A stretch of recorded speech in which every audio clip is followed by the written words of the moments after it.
You're welcome to the Economy and Politics Show, where we discuss key political economic developments as it affects the households. This is the first full week for the month of June 2022, and we're still at the peak of the primaries as we expect some to unfold this week to wrap up all the activities across the 18 political parties as we build up for the 2023 general elections. Our focus today will be Roadmap 2023, 10 top economic priorities for the next government.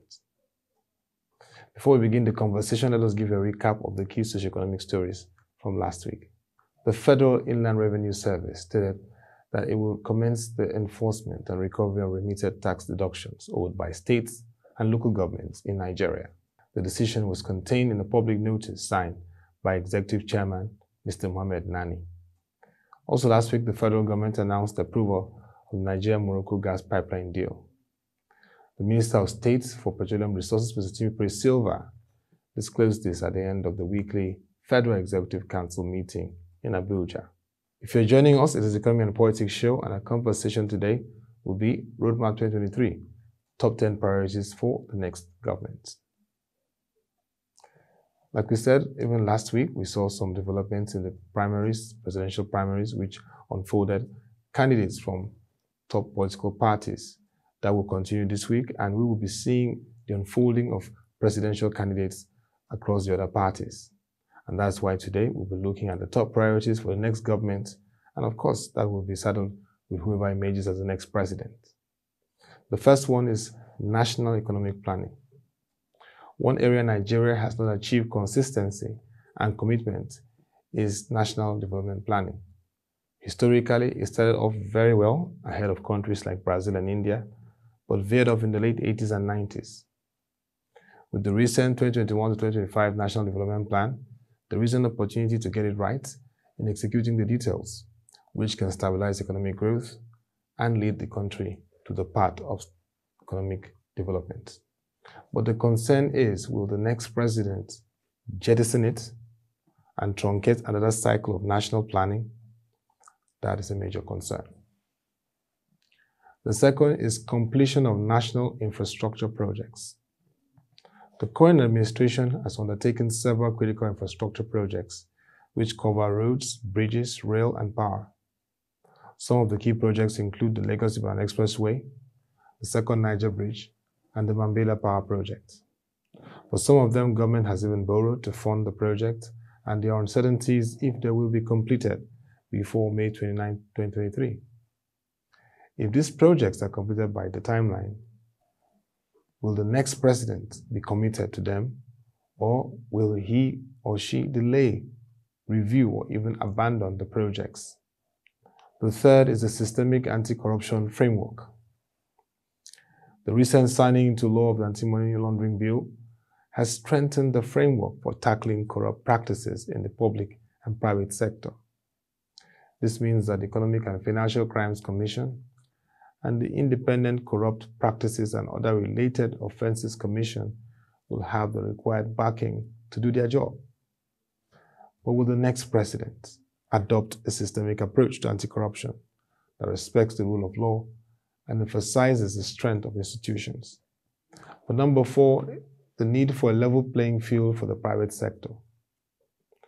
Recently, at the 2022 Vanguard Economic Discourse, renowned business leader Mr. Taylor Petersai, the recipient of this year's Africa Bankers Lifetime Achievement Award, decried the fact that Nigeria does not have a level playing field for the private sector.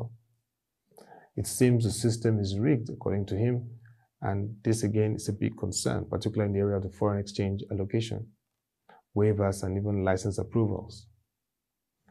If Nigeria's economy is to grow and achieve equitability in distribution of resources, that has to be brought to the fore. So will the next president emphasize a level playing field, or will it be business as usual, favoring cronies and allies? Number five is a sound economic team. The seriousness and commitment of a government to transforming an economy is manifest in the strength and quality of the economic team it has. It is expected that the next president will from day one appoint a chief economic advisor and name a cabinet with experienced and competent economists, technocrats, administrators, scholars, and business leaders into the cabinet. Portfolios like finance, budget and national planning, industries, trade and investments, works and housing, digital economy, transportation and power should not be managed by people who don't have a clue of what they can bring on board to move the nation forward. Will the next president take heed and appoint a sound economic team, or sacrifice competence on the altar of nepotism and loyalty? Number 6 is fast-tracking the liberalization and financialization of state enterprises and assets through the capital markets. Renowned Nigerian economist Dr. Ayoteriba has highlighted one of the major issues in the Nigerian state. It is the reality that at the moment, no national asset or state enterprise has been liberalized or financialized through the capital markets. There's a window of opportunity through the Nigerian National Petroleum Corporation, but the next president must show the political will to implement the process. All eyes will be on the next president, if it will be another era of wasting away the opportunity of creating value from our national assets and enterprises. Number 7 is supporting a robust sovereign wealth fund. Dynamic countries today are investing heavily in sovereign wealth funds, saving up to provide buffers and support critical projects that can unlock economic growth. Nordic countries, which include Norway, Sweden, Denmark, and Gulf nations like the United Arab Emirates, Qatar, amongst others, have shown the way when it comes to accumulating huge sovereign wealth funds. Nigeria at the moment cannot boast of a sovereign wealth fund valued at $4 billion. There's a pathway to that. But one positive is the establishment of the National Sovereign Investment Authority, which has taken several steps to support the healthcare, agribusiness, infrastructure, among other sectors of the economy. It would be nice to know if the next president will prioritize boosting sovereign wealth fund and work to galvanize the 6 state governors to support the drive, because we know the governors always tend to be the drags in that area. Will Nigeria take increasing the sovereign wealth fund as a top issue or treat it with levity? Number 8 is investing in education and healthcare. Skills development, a significant increase in research funding, upgrading of the infrastructure of federal universities, polytechnics, colleges, and even unity schools should be top priority for the next president, alongside an annual increase in budget allocation to the education sector. For healthcare, the partnership with the private sector in improving the infrastructure of federal medical centers, teaching hospitals, activities in the Medical Research Institute, amongst others, should be given top priority, alongside a significant increase in annual budget for the healthcare sector. The political will to expand the National Health Insurance Bill signed into law by the President, Muhammadu Buhari, should be taken to the next level. So will education and healthcare feature prominently in Nigeria's economic planning and investment agenda? That's a big question too. Number 9 is repositioning Nigeria in the area of trade, industries, and investments. Here, there's need for proper coordination in the activities of the Ministry of Industries, Trade and Investments. This current administration plans to roll out a revised trade policy, which is long overdue for Nigeria. The next government should ensure that this ministry achieves significant reforms in the following areas: pro-SME policy, that's small medium enterprise policy, improved tariff structure, an attractive tax regime, boosting strategic export processing zones, and supporting manufacturing to the National Industrial Revolution policy. There also has to be a synergy with the creative industry and information and communications technology, ICT, which have shown themselves to be 2 soft sectors. Nigeria has remarkable comparative advantage globally, and that's where the young people are being engaged in a massive way. So will Nigeria get it right in its trade policy when the next president resumes? And number 10 is going big on food security. The Russia aggression in Ukraine has disrupted global food production and supply chain, and Nigeria is also affected like over 100 countries. Think about food inflation. Today, food inflation is about 18.82%, soaring. And across the globe, inflation is Very, very serious phenomenon. This brings to the fore the need for Nigeria to invest more in achieving food security across the country.